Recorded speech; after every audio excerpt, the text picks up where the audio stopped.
My wife, the CEO, spat on my face and slided the paper across. Accept the 90% salary reduction, or I'll find someone who will. Just to embarrass me in front of her new 22-year-old lover and staff. I need 20 hours, I said calmly. That night, I called the company's biggest competitor. Turns out, they'd been waiting for me to. You know how they say you never see the knockout punch coming? Well, I sure as hell didn't see this one.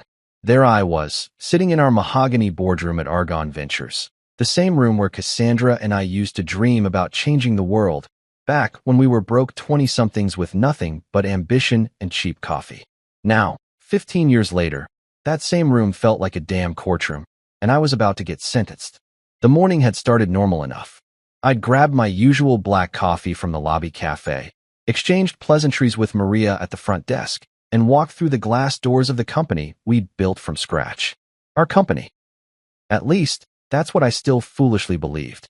The nameplate on my office door still read Co-founder and Chief Strategy Officer. But hell, those were just words on brass at this point. I should have known something was off when I walked into the boardroom and saw all 12 department heads already seated. Usually, these quarterly strategy meetings were just Cassandra, myself, and maybe 3 senior staff.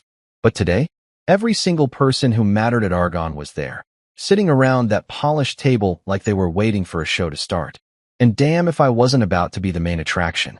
Cassandra stood at the head of the table in her power suit, the charcoal gray one that made her look like she could buy and sell small countries.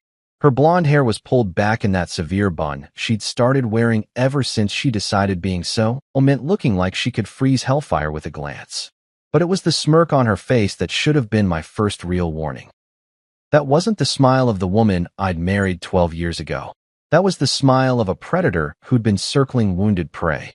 And there, right beside her like some kind of designer accessory, was Trent, 22 years old, fresh out of business school, with perfectly styled brown hair and a jawline that probably cost his daddy's insurance a fortune in orthodontics.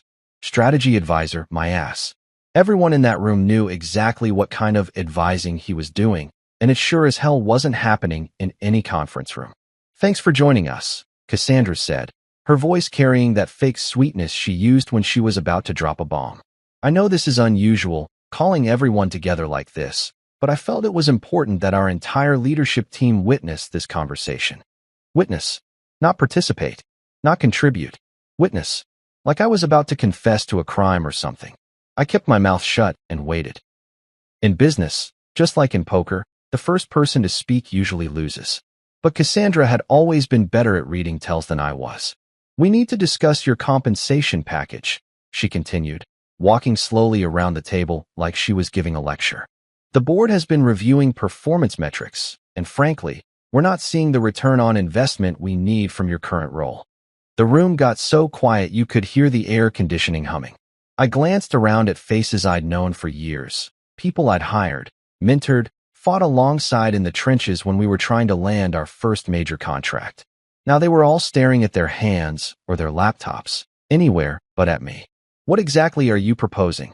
I asked, keeping my voice level. Never let them see you sweat. That's what my old man used to say. That's when she did it. Cassandra reached into her blazer pocket and pulled out a folded piece of paper.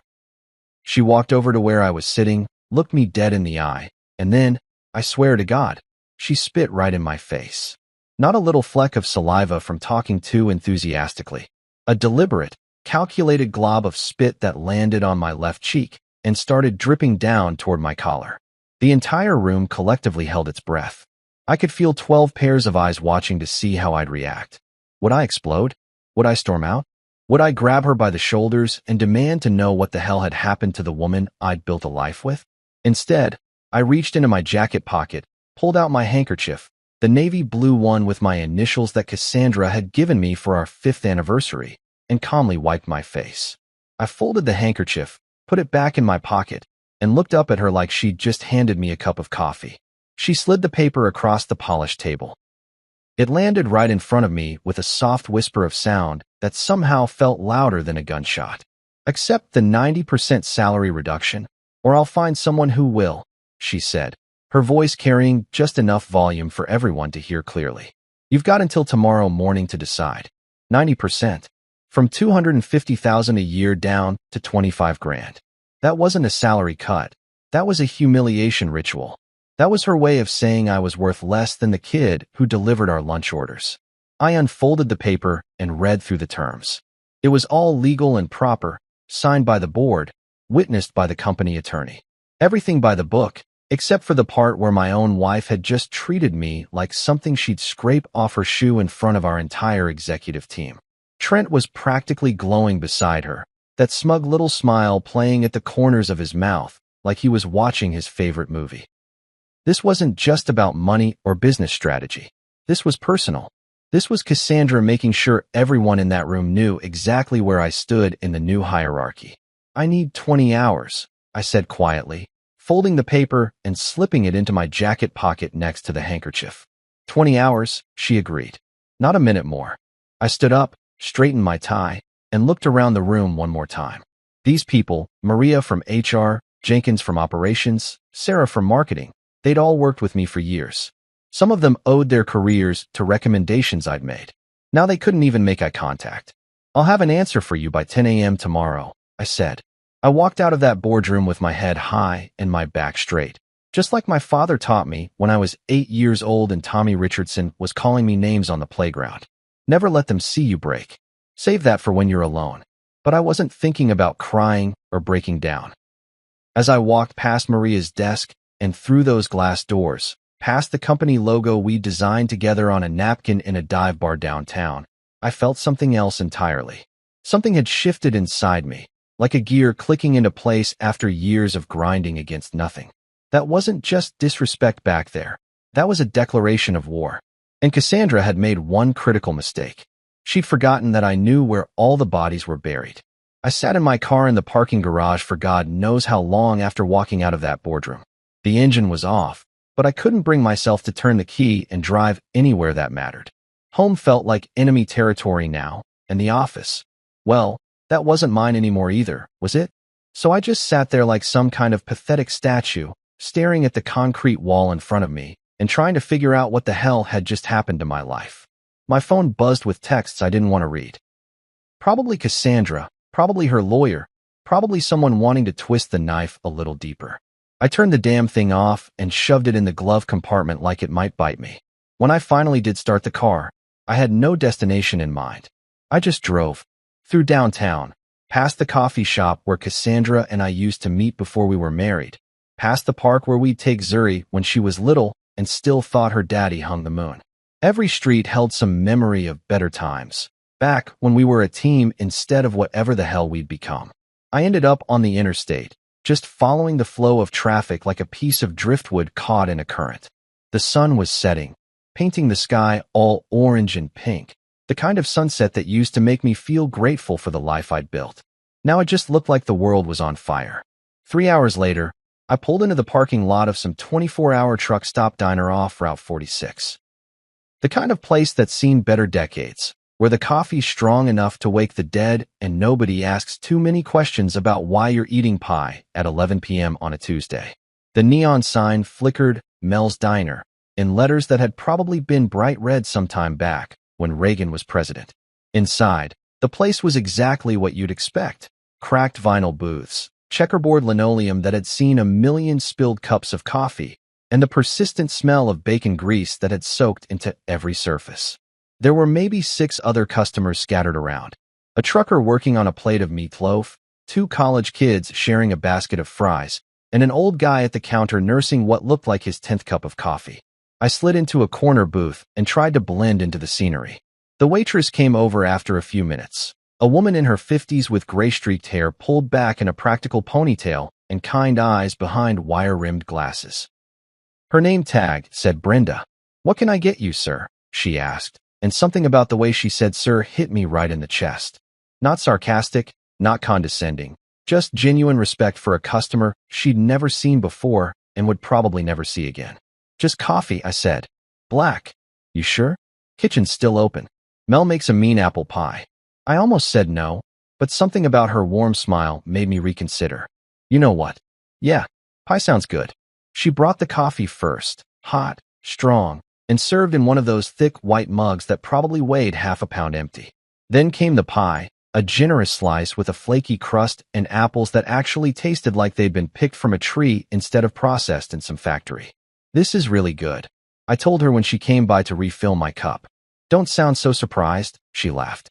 "Mel's been making that same pie for 32 years. Figure he's got it down by now." It was the first genuine conversation I'd had in weeks. Not some calculated business exchange or careful navigation around Cassandra's increasingly hostile territory. Just two people talking about pie like it was the most natural thing in the world. I ended up staying there until almost 2 in the morning, nursing coffee and picking at that slice of pie while my mind wandered through the wreckage of the day. Brenda checked on me every so often, never pushy, never trying to get me to order more or hurry up and leave. She just let me exist in that little bubble of normalcy while the rest of my world felt like it was collapsing. Around 1:30, she brought me a fresh cup without being asked and sat down across from me for a minute during the late-night lull. "Rough day?" she asked. "You could say that. Want to talk about it?" I considered it for a moment. Part of me wanted to spill the whole damn story to this stranger who had no stake in my drama, no reason to judge or take sides. But instead, I just shook my head. Not much to say. Just one of those days when you realize the person you thought had your back was actually holding the knife. Brenda nodded like she understood exactly what I meant. "Been there," she said simply. "The good news is, tomorrow's a new day. Things look different in the morning light sometimes." When I finally left Mel's diner, I felt something I hadn't felt in months, like I was still a human being worth treating with basic decency. Brenda had called me sir, and meant it. She'd served me coffee and pie without any agenda, any manipulation, any power games. For 3 hours, I'd been just another customer, not a liability to be managed or an obstacle to be removed. I drove home in the early morning darkness, but I didn't go inside. Instead, I sat in my driveway, looking at the house Cassandra and I had bought 8 years ago when Argonne first started turning a real profit. The windows were dark, everyone asleep, no sign of the war that had been declared in that boardroom. But I knew now that I couldn't just walk back into that house and pretend nothing had changed. Cassandra had made her choice, drawn her battle lines. The question was, what was I going to do about it? That night, sitting in my driveway at 3 a.m., I made my first real decision since this whole nightmare started. I wasn't going to fight back loud and messy. I was going to rise quiet and deadly. 3 in the morning. That's when desperation and clarity tend to collide in a way that changes everything. I was still sitting in my driveway, engine off, staring at the dark windows of what used to feel like home. The house looked peaceful enough, white colonial with black shutters, perfectly manicured lawn that our landscaper Miguel kept pristine. From the outside, we looked like the American dream. From the inside, we were more like a slow-motion car crash. My phone had been buzzing intermittently from the glove compartment where I'd shoved it hours earlier. Probably Cassandra wondering where the hell I was, though knowing her, she was probably too busy celebrating her little power play with Boy Wonder Trent to notice I hadn't come home. The thought of them together made my stomach turn, but not with jealousy anymore, with something colder, more calculating. I retrieved the phone and scrolled through the missed calls and texts. 3 from Cassandra, all variations of "Where are you?" and "We need to talk." 2 from my attorney, probably wanting to discuss the legal implications of that document she'd slid across the table. And 1 from a number I didn't recognize, which I ignored. But then I stopped scrolling and stared at a contact I hadn't called in over 2 years, Jonas Herrera. Jonas. Man, I hadn't thought about him in months, but suddenly his name felt like a lifeline thrown to a drowning man. We had history, the good kind. I'd hired him as a junior analyst about 6 years back, when he was fresh out of Northwestern, all eager energy and raw talent. Kid was sharp as a tack, could see patterns in data that most seasoned professionals missed. I'd taken him under my wing, taught him how to read between the lines in financial reports, how to spot opportunities that others walked right past. When Velmont Tech tried to poach him 3 years ago with a VP of operations offer, I'd been proud as hell. I'd written his recommendation letter myself, told their CEO that Jonas was the kind of leader you build a company around. He'd called me before accepting, asking if I thought he should take it. Hell yes, I'd told him. You're ready for this. Go show them what you're made of. And show them he did. Under Jonas's leadership, Velmont had grown from a mid-tier competitor to a serious threat in our space. They'd landed 3 major contracts that I knew Argonne had been chasing, including that massive telecommunications deal with Morrison Industries that Cassandra was still pissed about losing. What made Jonas special wasn't just his analytical skills, it was his loyalty. The kid never forgot where he came from or who'd helped him get there. Every few months, he'd send me articles he thought I'd find interesting, industry insights, sometimes just a text asking how things were going. I'd always responded, kept that connection alive even though we were technically competitors now. More importantly, I knew Velmont had tried to recruit me. Twice. Once about 18 months ago when they were expanding their strategic planning division, and again 6 months back when they were looking for someone to head up their new West Coast operations. Both times, they'd gone through Jonas as an intermediary, feeling out whether I'd be interested in a conversation. Both times, I'd said no without even hearing the offer. Loyalty to Cassandra, to Argonne, to the company we'd built together. What a fucking joke that seemed like now. I stared at Jonas's name on my phone screen. 3 a.m. wasn't exactly normal business hours, but Jonas had always been a night owl. Back when he worked for me, some of his best insights came during those late-night sessions when the office was empty and his mind could wander through problems without distraction. Before I could second-guess myself, I hit call. 1 ring. 2 rings. I half expected it to go to voicemail. What kind of VP answers unknown calls at 3 in the morning? But on the 3rd ring, Jonas's familiar voice came through the speaker. Well, he said, and I could hear the smile in his voice. If it isn't the mentor himself. Though I gotta say, 3 a.m. is a new record for you. How'd you know it was me? Are you kidding? I've had your number saved as the boss since the day I left Argonne. Plus, caller ID exists, old man. He chuckled, but there was warmth there, genuine affection. What's got you calling at this ungodly hour? Please tell me you're finally ready to have that conversation we've been dancing around for the past year and a half.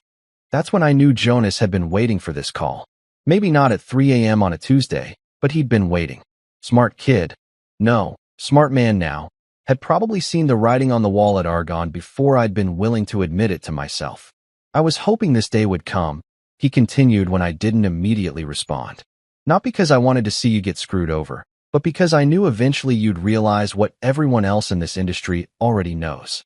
Which is, that you're wasted at Argonne. Have been for years.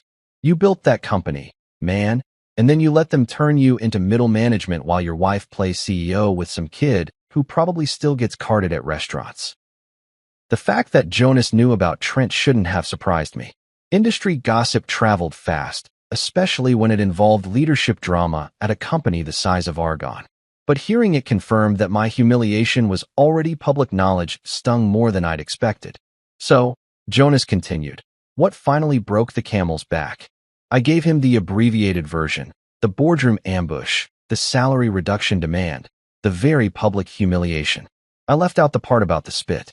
Some things were just too personal to share, even with someone I trusted. Jesus, Jonas said when I finished. That's cold, even for corporate warfare. Though honestly, I'm surprised it took this long.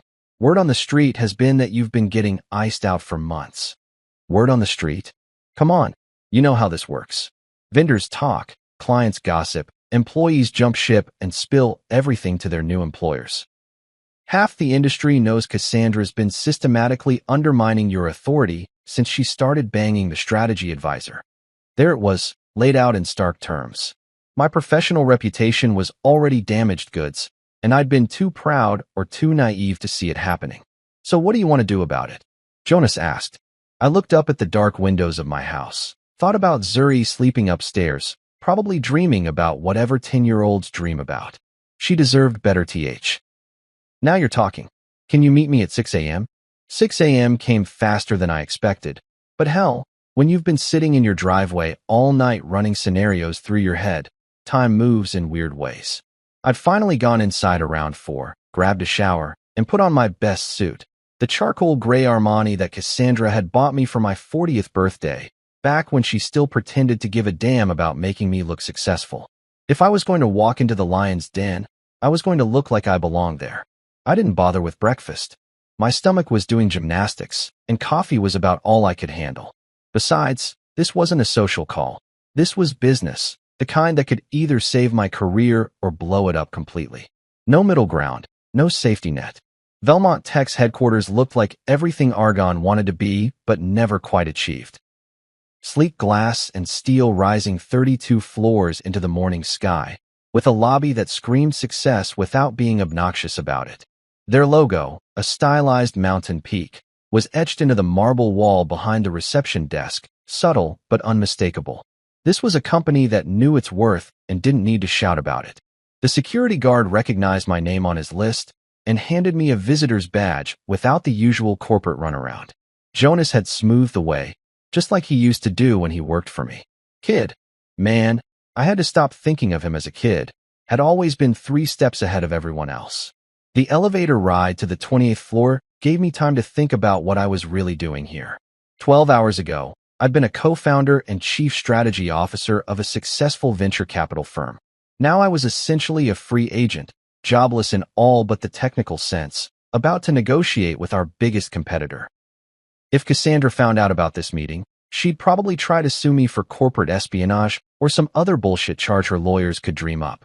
But here's the thing about rock bottom. Once you hit it, there's nowhere to go but up.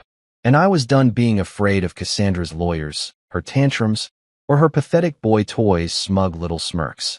Jonas was waiting for me when the elevator doors opened, looking every inch the successful executive in his navy suit and crimson tie. He'd filled out since his analyst days.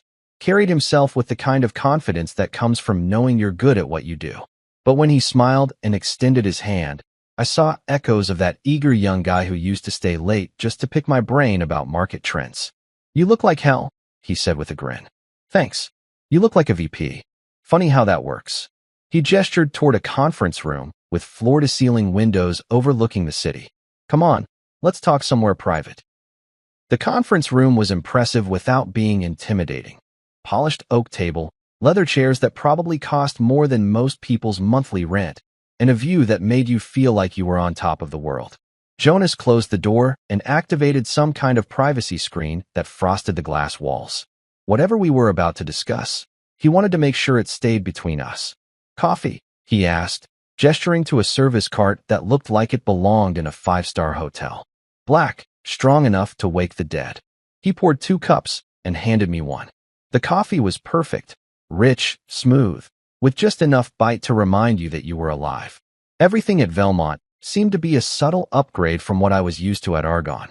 "So," Jonas said, settling into his chair and fixing me with that analytical stare I remembered from our old brainstorming sessions. "Before we dive into the fun stuff, I need to ask the obvious question. Are you actually free to have this conversation? Or are we going to end up in some legal nightmare because of non-compete clauses?" I couldn't help but laugh. You know what's funny? Cassandra let my non-compete expire last year. Apparently, she was so confident that I'd never leave, she didn't bother renewing it. Her lawyers are probably shitting themselves right about now, assuming they've figured out where I am. Jonas's eyes lit up like Christmas morning. "You're telling me that the woman who just tried to cut your salary by 90% forgot to lock you down legally? Ironic, isn't it? The CEO who's supposedly so much smarter than me made a rookie mistake that any first-year law student would catch." "Jesus Christ," Jonas muttered, shaking his head. "It's like she wanted you to walk." He reached into a leather portfolio and pulled out a manila folder that looked suspiciously thick. "Well, in that case, let's talk about your future. We've been watching your situation at Argonne for months, waiting for the right moment to approach you again. Yesterday's boardroom drama just accelerated our timeline." I raised an eyebrow. "You heard about that already? Are you kidding? Half the industry heard about it. Sarah Martinez from Morrison Industries called me personally this morning to ask if we were going to make you an offer. Apparently, she's not thrilled about working with Cassandra now that you're not involved in account management." That hit me right in the gut. Sarah and I had developed Morrison's expansion strategy together over 6 months of late-night conference calls and weekend strategy sessions. If she was already looking to jump ship from Argonne Services, Cassandra's power play was going to cost the company a lot more than my salary. Jonas slid the folder across the table. "Here's what we're prepared to offer." I opened it and felt my eyebrows climb toward my hairline. The title page read Senior Director of Global Expansion, Compensation Package, and Equity Structure.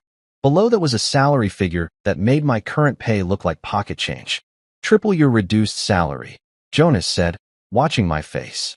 full authority over international development, your own team, and a benefits package that includes stock options tied to the contracts you bring in.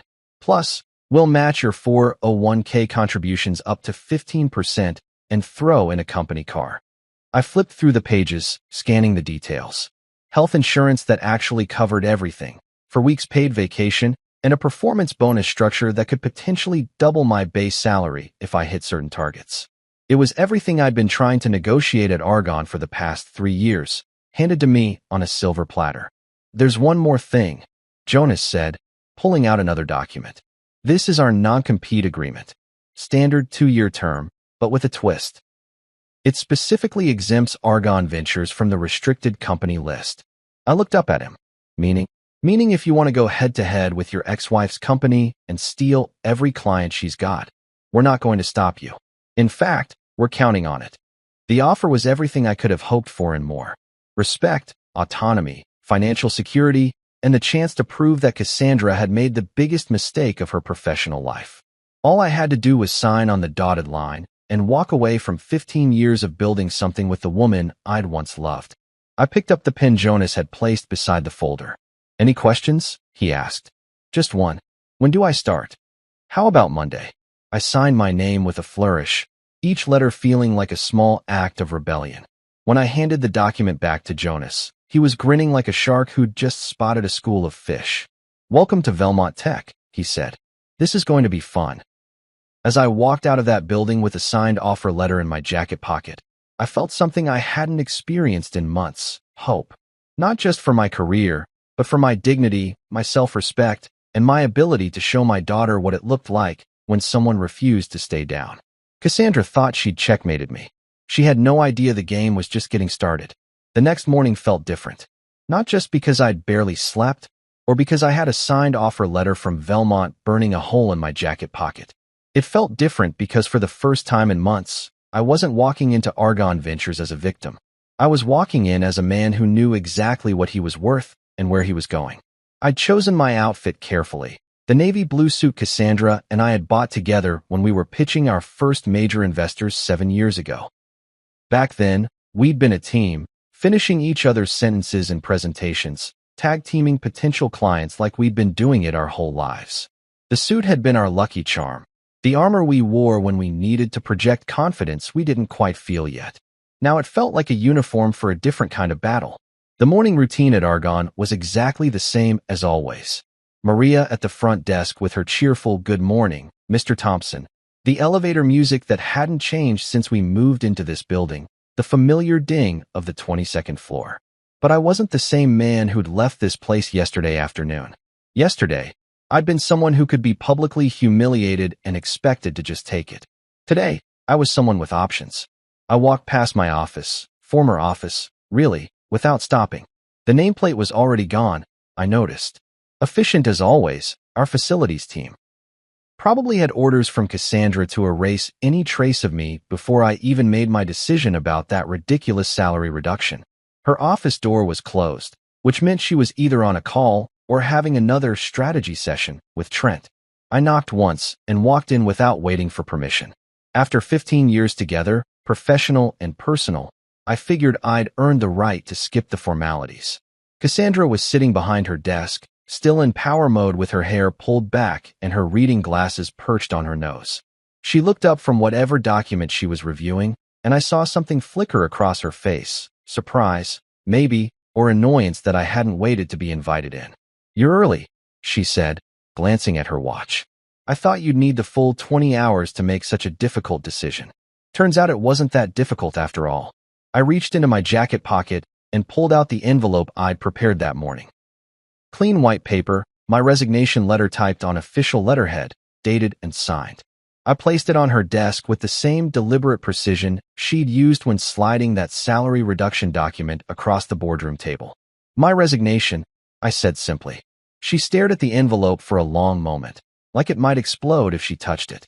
Then she looked up at me with that calculating expression I'd learned to recognize over the years, the one that meant she was trying to figure out my angle, my weakness, my next move.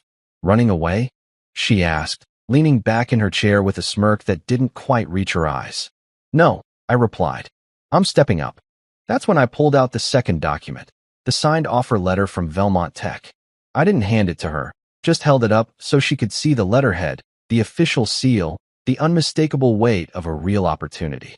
Her eyes widened as she processed what she was looking at. The smirk disappeared completely, replaced by something I hadn't seen on Cassandra's face in years, genuine shock.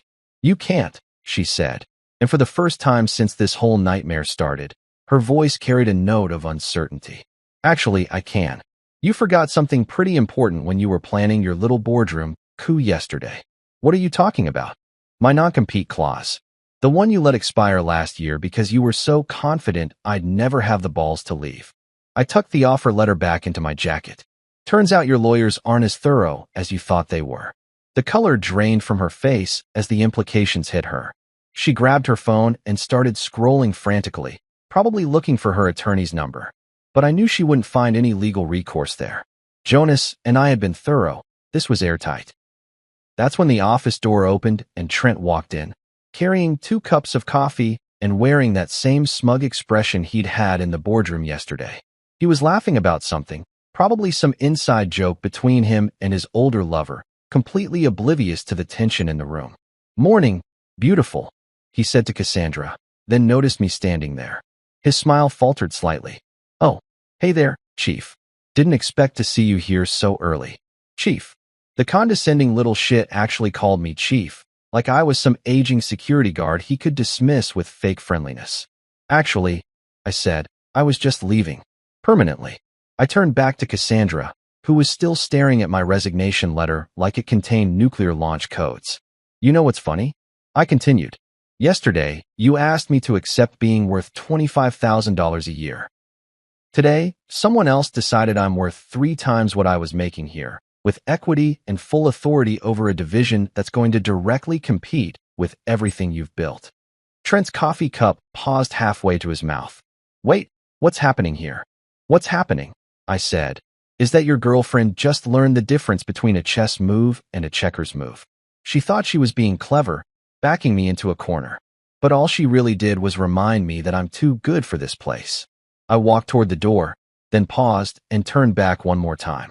"Oh, and Cassandra, you might want to call Sarah Martinez at Morrison Industries.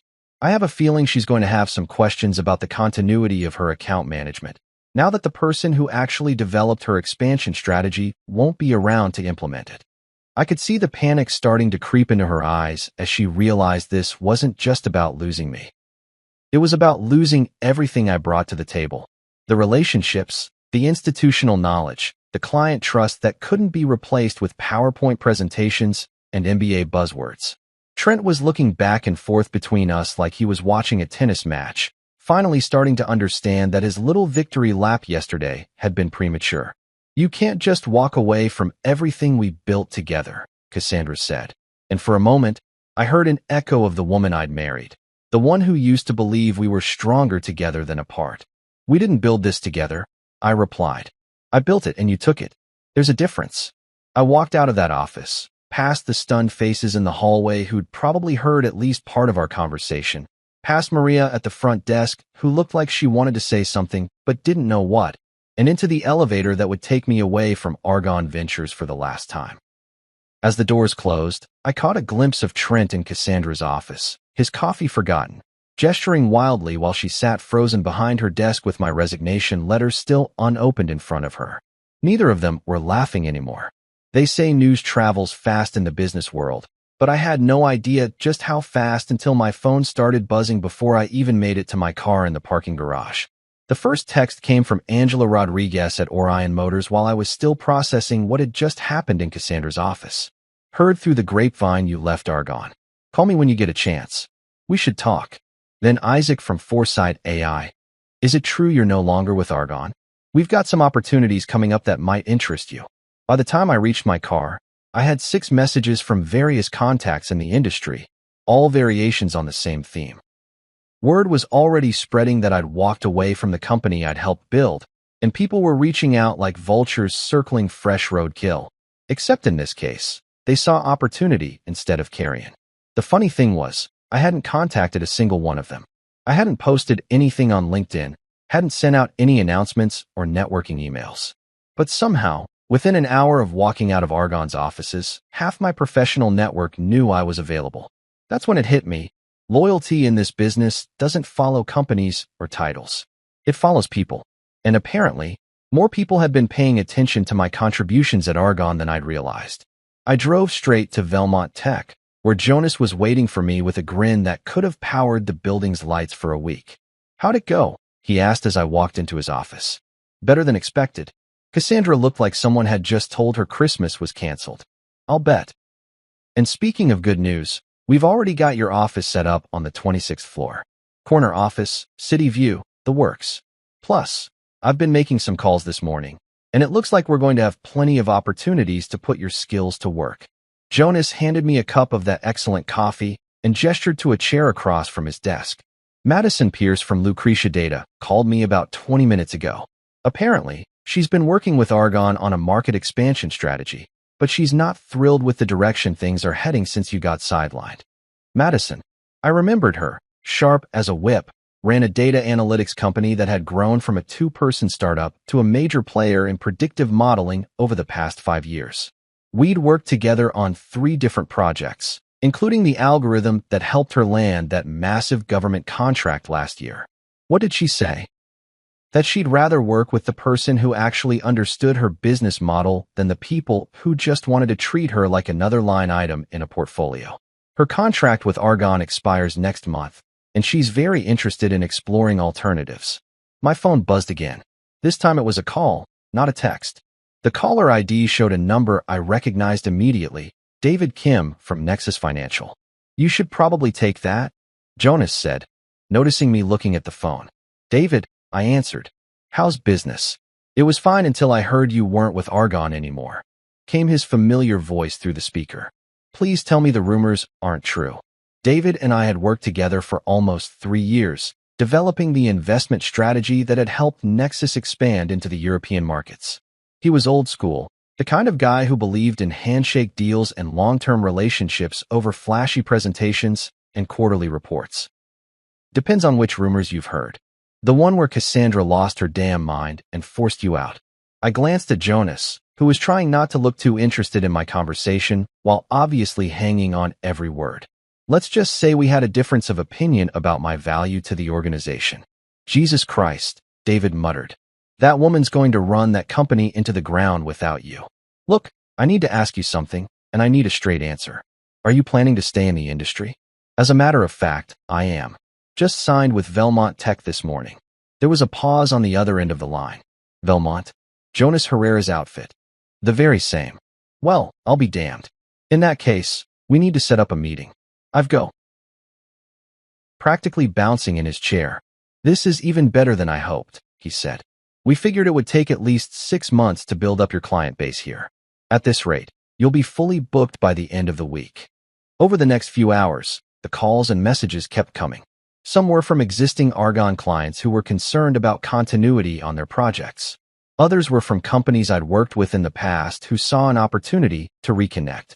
A few were from competitors who wanted to explore partnership opportunities now that I wasn't tied to Argon's exclusivity agreements. By lunchtime, Jonas had assembled a small team to help me transition into my new role. First was Malik Johnson, my former project manager from Argon, who'd left 6 months earlier after getting frustrated with Cassandra's micromanagement style. He'd been working as a freelance consultant, but Jonas convinced him to come aboard full-time as my deputy director. "Man, I was hoping this day would come," Malik said when he walked into my new office. "Working for Cassandra without you there as a buffer was like trying to navigate a minefield blindfolded." Next was Serena Walsh from the finance department, a brilliant analyst who'd been underutilized at her previous firm. Jonas had recruited her specifically to support my division, knowing that the kind of complex international expansion projects I specialized in required someone who could model financial scenarios across multiple currencies and regulatory environments. Finally, there was Leo Chun, a creative director who'd been working on digital marketing strategies for tech startups. He was younger than the rest of us, probably fresh out of grad school, but his portfolio showed the kind of innovative thinking that could help us approach client challenges from angles our competitors wouldn't see coming. "So," Jonas said as we all gathered in the conference room for an impromptu strategy session, "what's our first move?" I looked around the table at these four talented professionals who'd chosen to bet their careers on my ability to deliver results. It was intimidating as hell, but also exhilarating in a way I hadn't felt in years. We're going to do something Argon never figured out how to do properly, I said. We're going to focus on solving our clients' actual problems instead of just trying to upsell them on services they don't need. Within 2 weeks, we'd converted 3 major accounts from Argon to Velmont. Not through aggressive sales tactics or undercutting prices, but simply by demonstrating that we understood their businesses better than anyone else in the market. Cassandra's empire was starting to show cracks, and we'd barely gotten started. 3 months. That's all it took for Cassandra's house of cards to start tumbling down. I wasn't actively trying to destroy Argon. Hell, I was too busy building something better at Velmont to waste time on revenge plots. But when you remove the foundation from a structure, gravity takes care of the rest. The first sign of trouble came through Madison Pierce at Lucretia Data. She'd officially terminated her contract with Argon and signed with Velmont, bringing along a $2.3 million project that Cassandra had been counting on to boost their quarterly numbers. But Madison didn't just take her business elsewhere. She started talking to other CEOs in her network about why she'd made the switch. It's simple, she told anyone who'd listen. I need partners who understand my industry, not consultants who treat every client like they're selling the same widget. Argon used to have that kind of insight. Now they're just another cookie-cutter firm trying to apply generic solutions to specific problems. That kind of word-of-mouth poison spreads fast in our industry. Within weeks, 3 other clients had requested meetings to reassess their strategic partnerships. Corporate speak for were shopping around for someone better. David Kim from Nexus Financial was next. His contract with Argon was locked in for another 6 months, but he found a creative way around it by bringing Velmont in as a secondary consultant on a new project that technically fell outside his existing agreement.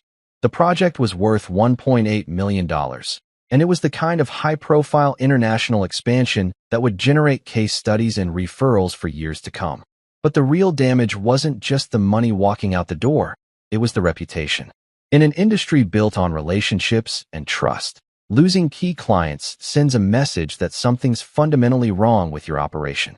Other potential clients start asking questions. Existing clients start wondering if they should be looking elsewhere. Staff members start updating their resumes. I heard about Argon's quarterly earnings report through Jonas, who'd gotten the information from Peter Rains, the chairman of Argon's board. The numbers were brutal: revenue down 18%, client retention at an all-time low, and profit margins that made their stock look like a penny stock waiting to happen. Cassandra tried to spin it during the earnings call with investors.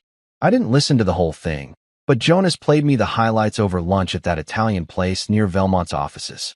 Market volatility, she kept saying. Temporary adjustment period. Strategic repositioning for long-term growth. All the corporate buzzwords that executives use when they're trying to explain why they've screwed up without actually admitting they've screwed up. But the investors weren't buying it. Neither were the board members. I could tell because Peter Rains called me directly on a Thursday evening while I was reviewing expansion proposals in my new corner office. What did she do? He asked without any pleasantries or small talk. Peter had always been direct. It's why he'd survived 30 years in venture capital without getting eaten alive by prettier talkers with weaker strategies. She forgot where the real value came from, I told him. The clients who just walked? The relationships that built those client connections in the first place. You can't just plug in a new strategy advisor and expect 15 years of trust and institutional knowledge to transfer over automatically. Peter was quiet for a long moment. I could hear him tapping his pen against his desk, the same nervous habit he'd had since I'd known him. The board's meeting tomorrow, he said finally. There are going to be some difficult conversations about leadership and direction. That's not my problem anymore, Peter. I know, but for what it's worth, I think you made the right call walking away when you did. Staying would have just made you complicit in the decline. A week later, the announcement came through industry newsletters and LinkedIn posts. Cassandra Thompson was stepping down as CEO of Argon Ventures to pursue new opportunities. The board had appointed Marcus Webb, their CFO, as interim CEO while they conducted a search for permanent leadership. I didn't celebrate when I heard the news. I didn't post anything on social media or call my contacts to gloat about how I'd been vindicated. I just kept working on the Morrison Industries expansion project that was going to establish Velmont as a serious player in the European markets.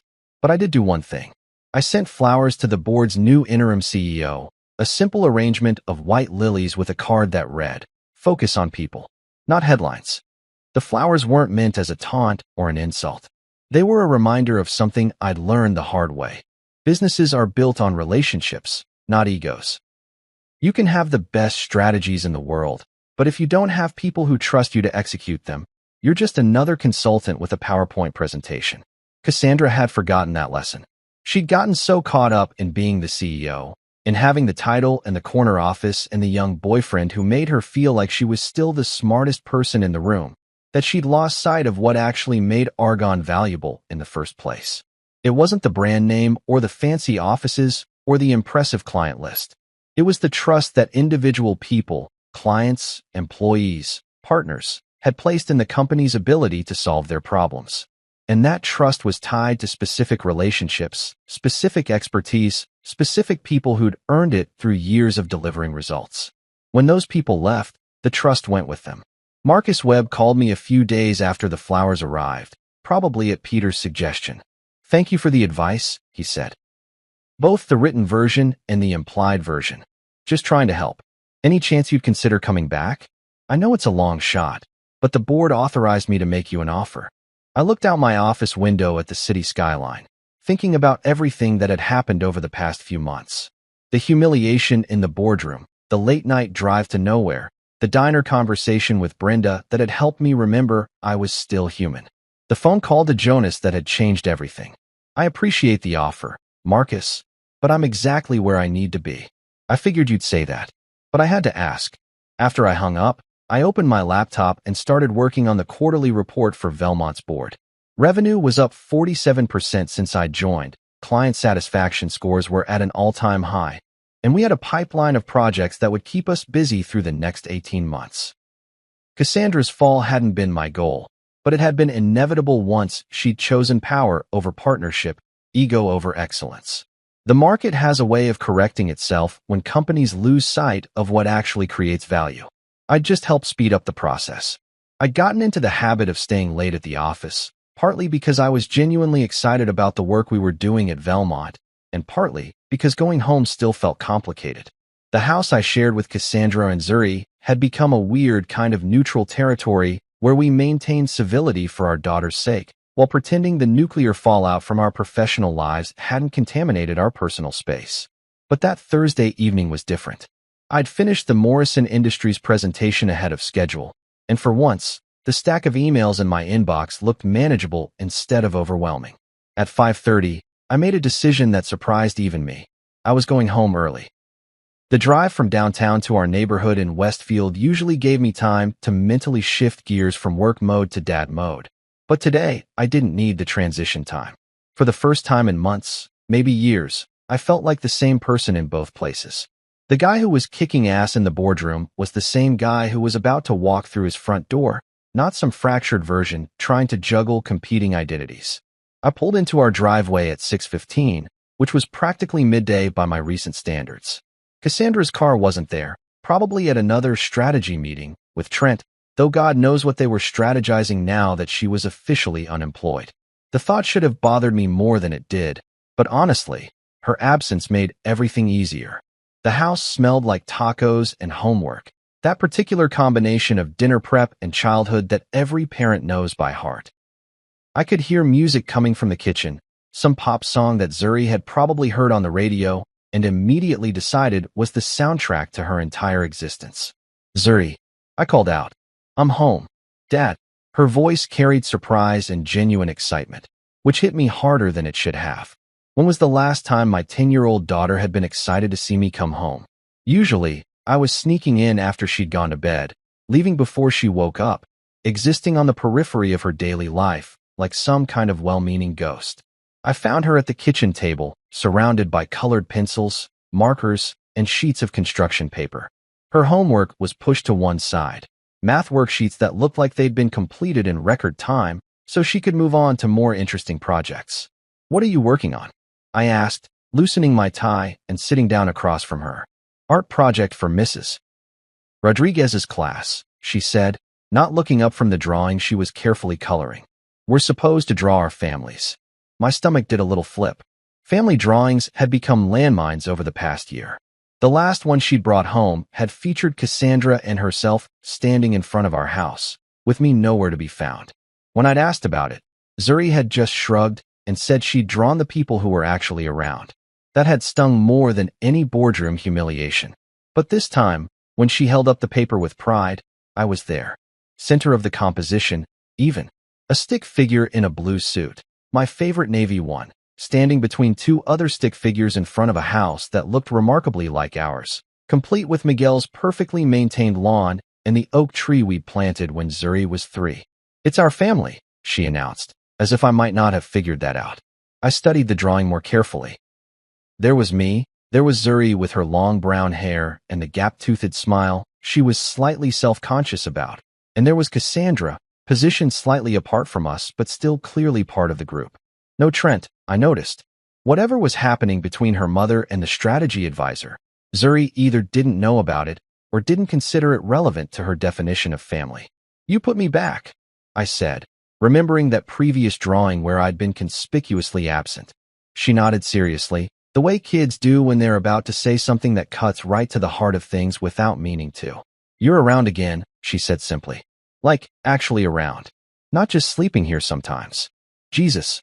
Out of the mouths of babes. I knelt down beside her chair, so we were at eye level. You noticed that I hadn't been around much? Dad, you were like a ghost for months. You'd come home after I went to bed, leave before I woke up, and even when you were here on weekends, you were always on your phone or your laptop or staring at nothing like your brain was somewhere else. The accuracy of her observation was devastating. I'd been so caught up in the drama at Argonne, so focused on trying to salvage my professional relationship with Cassandra, that I'd let my relationship with my daughter wither without even realizing it. I'm sorry, sweetheart. I didn't mean for that to happen. I know, she said, adding some green to the tree in her drawing. But it's better now. You seem, I don't know, happier? Like you remember how to smile for real instead of that fake smile you use when grown-ups ask how you're doing. That observation hit me like a punch to the gut. My 10-year-old had been watching me closely enough to distinguish between my genuine expressions and my social masks. How long had I been walking around with a fake smile, going through the motions of being okay, while everything fell apart around me? Are you happier? She asked, looking up from her drawing with those brown eyes that missed absolutely nothing. I thought about it for a moment. Was I happier? The divorce proceedings were going to be complicated and expensive. I was starting over professionally at an age when most people were thinking about consolidating their careers. My marriage was effectively over, even if we hadn't made it official yet. But sitting there in our kitchen, looking at a family drawing that included me for the first time in months, I realized the answer was yes. Yeah, kiddo, I think I am happier. Good, she said, adding a few more details to my stick figure suit. Because when you're happier, I'm happier. And when mom's not stomping around being angry all the time, she's happier too. It's like everybody can just be themselves instead of pretending to be okay when they're really not. I looked at this wise little human I'd helped create. This person who'd been quietly observing the adult drama swirling around her and drawing conclusions that were probably more accurate than anything the family therapist we'd seen briefly had come up with. You know what? I said, how about we order pizza and watch one of those movies you like? The ones with the singing and the dancing that make absolutely no sense to me, but seem to make you happy. Can we get the pizza with the weird vegetables you like? Absolutely. As Zuri carefully wrote her name in the corner of her family drawing, I felt something shift inside me. Not just relief or contentment, but actual joy. For the first time in longer than I could remember, I was exactly where I was supposed to be, doing exactly what mattered most. Being Zuri's dad. Being present. Being real. I wasn't expecting her. 6 months had passed since Cassandra's unceremonious exit from Argonne, and we'd settled into a surprisingly functional routine of co-parenting through carefully scheduled exchanges and polite text messages. She'd moved into a downtown condo. I'd kept the house with Zuri, and we'd managed to avoid any face-to-face conversations beyond the absolutely necessary logistics of shared custody. So when my assistant Maria buzzed me at Velmont to let me know that Cassandra Thompson was in the lobby asking to see me, my first instinct was to assume there was some kind of emergency involving our daughter. Send her up, I told Maria, already reaching for my phone to check for missed calls or texts from Zuri's school. But when Cassandra stepped off the elevator onto Velmont's 26th floor, nothing about her body language suggested crisis mode. If anything, she looked diminished. Not physically. She was still the same tall, poised woman who could command attention just by walking into a room. But something in her presence had shrunk.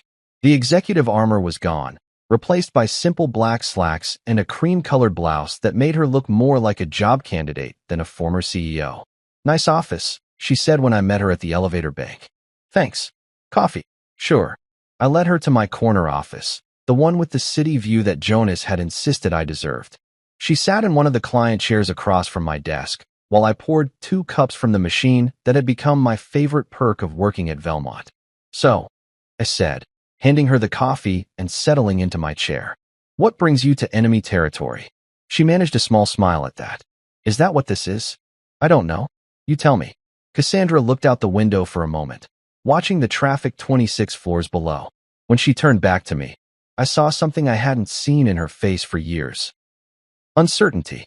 I've been thinking a lot about what happened, she said quietly, about how everything fell apart. And I keep coming back to the same question. Why didn't you fight back? The question caught me off guard. I'd expected her to be here about Zuri, or maybe some legal detail related to our separation. I hadn't expected soul searching. I did fight back, I said. I just didn't swing. She frowned, trying to parse the distinction. What's the difference? Fighting back doesn't always mean hitting harder. Sometimes it means walking away from a fight you can't win and finding a better battlefield. But you could have made things difficult for me. You. I set down my coffee cup and really looked at her. This conversation felt surreal, like discussing strategy with a former opponent after the war was over and everyone had gone home. Why would I want to destroy something I'd helped create? Argon wasn't just your company, Cassandra. It was our company. Just because you decided to push me out doesn't mean I wanted to see it burned down. But you did let clients leave. I didn't let them do anything. They made their own choices based on what they felt was best for their businesses. I never badmouthed Argon, never tried to poach anyone, never even mentioned the details of why I left. People drew their own conclusions. She was quiet for a long time, turning her coffee cup in slow circles on the table beside her chair. You were always the better leader, she said finally. I see that now. The admission hung in the air between us like a bridge neither of us was sure we wanted to cross. I was never trying to compete with you for leadership, I replied. We were supposed to be partners. But I didn't see it that way, did I? I saw it as a zero-sum game where one of us had to be in charge and the other had to follow. Why? I asked. What changed? Because we didn't start out that way. Remember those early days when we'd finish each other's sentences in client meetings? When we'd stay up until 3 a.m. working through strategy problems because we were both so excited about what we were building. Her smile was sad now, tinged with something that might have been regret. I got scared, she said. Success was intoxicating, but it was also terrifying.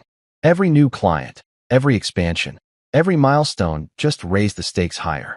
And somewhere along the way, I started believing that I had to control everything to keep it from falling apart, including me, especially you. Because you were the one person whose opinion actually mattered to me, whose approval I'd built my confidence on.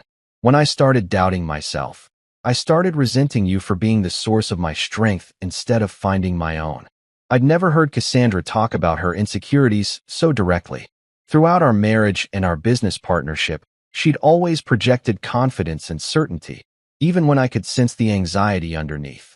And Trent. She actually laughed at that, though there wasn't much humor in it. Trent was 22 years old and thought I was brilliant for reasons that had nothing to do with actual business acumen. Being around him made me feel powerful in a way that didn't require me to actually be competent. Where is he now? Probably telling some other older woman how brilliant she is.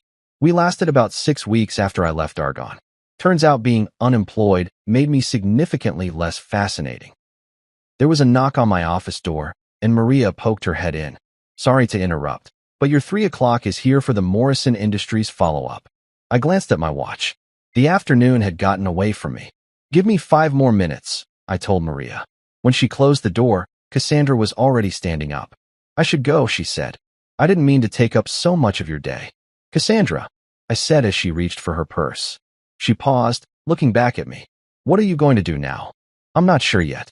I've had some offers, consulting work, interim executive positions. Nothing that really excites me, but nothing that pays the bills either.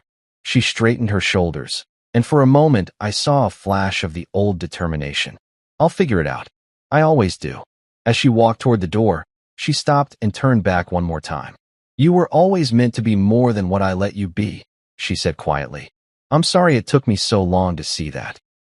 I just needed to walk away to realize it, I replied. After she left, I sat in my office for a few minutes before my next meeting, thinking about the woman I'd married and the woman who'd just walked out my door. They were the same person, but also completely different. Success and fear had twisted her into someone I barely recognized, and failure had apparently twisted her back into someone I remembered. It was the last time we ever spoke in person, and somehow, that felt exactly right. 1 year. That's how long it took to rebuild everything I thought I'd lost, and discover things I never knew I'd been missing. I was sitting in my office at Velmont Tech, but not the same one where Cassandra had visited me 6 months earlier. Jonas had promoted me to VP of Global Strategy, which came with a move to the 31st floor and a view that made you feel like you could see the entire world spread out below you. The morning sun was streaming through floor-to-ceiling windows, casting everything in that golden light that makes even Monday mornings feel full of possibility. The quarterly report on my laptop showed numbers that would have seemed impossible a year ago. Revenue was up 63% since I joined Velmont, and my division alone had brought in 12 major contracts that were worth more than Argon's entire annual intake. Client satisfaction scores were hitting records that had the company's PR team scrambling to figure out how to publicize our success without sounding like we were bragging. But the best part wasn't the money or the recognition. It was how different everything felt. When I walked into client meetings now, I wasn't trying to prove myself or justify my existence. I was just solving problems for people who trusted me to deliver results. The work had become pure again, stripped of all the office politics and ego battles that had poisoned my last few years at Argon. My team had grown too. Malik was now director of operations for the entire international division. Serena had been promoted to senior financial analyst with her own staff, and Leo was building a creative department that was attracting talent from agencies across the city. We'd become the division that other departments wanted to collaborate with, the group that made everyone else's jobs easier instead of more complicated. But the real measure of success wasn't professional, it was personal. Zuri was thriving. The shared custody arrangement with Cassandra had settled into a rhythm that actually worked for everyone. Weekdays with me, weekends with her mom, holidays alternating, and no more tension-filled handoffs where our daughter had to navigate the emotional minefield between her parents. She was getting straight A's in school, had made the select soccer team, and most importantly, she seemed genuinely happy. Just last week, she'd asked if she could bring her friend Jessica over for dinner. When I'd said yes, she'd looked at me with surprise. Really? You're not going to be working late? Really?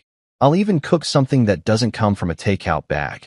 Who are you and what did you do with my dad? She'd joked, but there was real joy in her voice. That evening, watching Zuri and Jessica giggle over some inside joke while attempting to teach me the latest TikTok dance craze, I'd realized something profound. I was finally present in my own life. Not just physically there, but mentally and emotionally engaged with the people and moments that actually mattered. My phone buzzed with a text notification, pulling me back to the present moment in my office. It was from David Kim at Nexus Financial, asking if I had time for a call about a potential expansion into the Asian markets. 6 months ago, a request like that would have sent me into overdrive, scrambling to prepare presentations and research reports. Now, I just smiled and typed back, absolutely. How's Thursday at 2 p.m.? That's when I saw the news alert pop up on my laptop screen. Former Argon CEO resurfaces at small startup after public exit. Curiosity got the better of me, and I clicked on the article. It was a brief piece in one of the industry trade publications, mentioning that Cassandra had accepted a consulting role with a fintech startup called Bridge Solutions. The photo showed her standing beside their CEO, a young entrepreneur who looked like he was maybe 25, and probably thought having a former Fortune 500 executive on his team would solve all his scaling problems. I stared at the article for a moment, waiting for some kind of emotional reaction. Satisfaction? Vindication? Pity? But all I felt was a mild sense of completion, like closing a book you'd enjoyed but were ready to move on from. I closed the browser tab and opened a fresh document. At the top of the page, I wrote, "The best payback isn't revenge. It's peace. The best revenge isn't loud. It's freedom. And the best decision I ever made was walking away." Below that, I started outlining my thoughts for Velmont's 5-year strategic plan. We had opportunities emerging in 3 new markets, partnerships with companies that valued long-term relationships over quick profits, and a team of people who genuinely enjoyed working together toward common goals. This was what success actually looked like, not the corner office or the impressive title or the salary that made other people envious. It was the ability to focus on work that mattered, to build something sustainable with people you respected, and to go home at the end of the day knowing you'd spent your time on things that would still matter tomorrow. My desk phone rang, and Jonas's voice came through the speaker. "You free for lunch?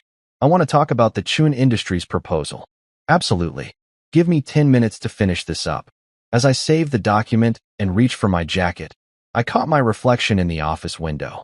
The man looking back at me was someone I recognized but hadn't seen in years. Relaxed shoulders, genuine smile, eyes that looked forward instead of constantly checking the rearview mirror for threats. A year ago, I'd thought my career was over, my reputation ruined, my life essentially finished at 43. I'd been publicly humiliated by someone I'd trusted, stripped of everything I'd worked to build, and forced to start over from scratch. But starting over, it turned out, had been exactly what I needed. Sometimes the best thing that can happen to you is being forced to walk away from something you thought you couldn't live without. Because only then do you discover what you actually can't live without, and more importantly, what kind of life you want to build when nobody else is dictating the terms. I walked out of my office and toward the elevator, ready for lunch with a colleague who'd become a real friend, ready for an afternoon of solving interesting problems with smart people, ready for an evening at home with my daughter who no longer had to wonder if her dad was really present or just going through the motions. The best payback, I'd learned, wasn't proving Cassandra wrong about my worth. It was proving myself right about what actually mattered. My name is Bryce Langston, and if there's a phrase that defines my role in the world, it's just enough.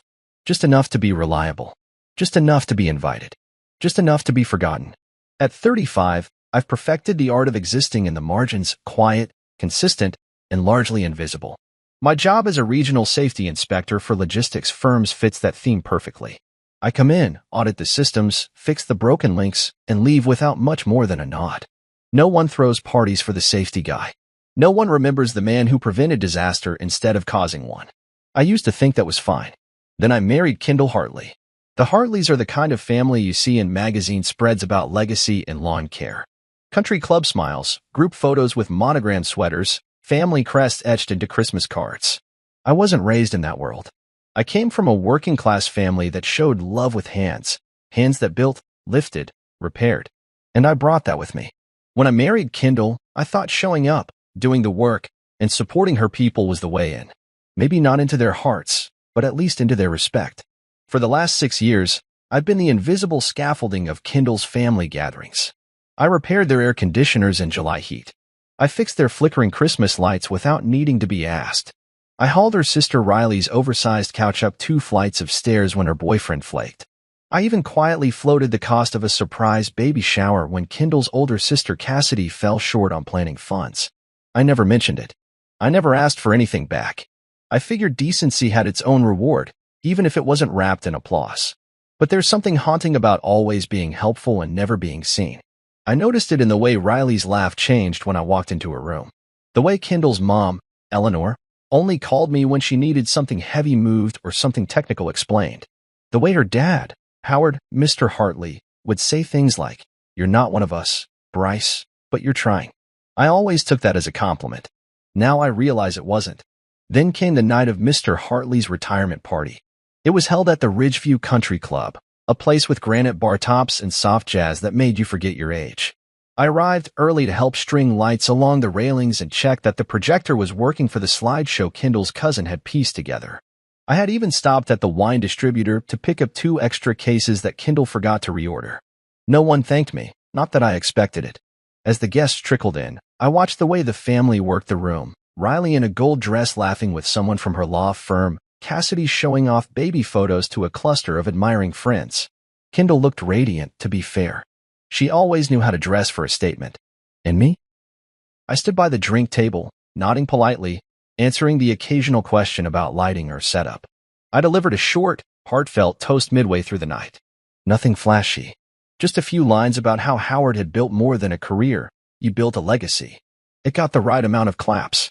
Kendall leaned over and said, "That was sweet," before drifting off into another conversation that didn't include me. But what stayed with me, what anchored itself into my spine, was the seating chart. A laminated board by the main entrance, arranged like a wedding banquet.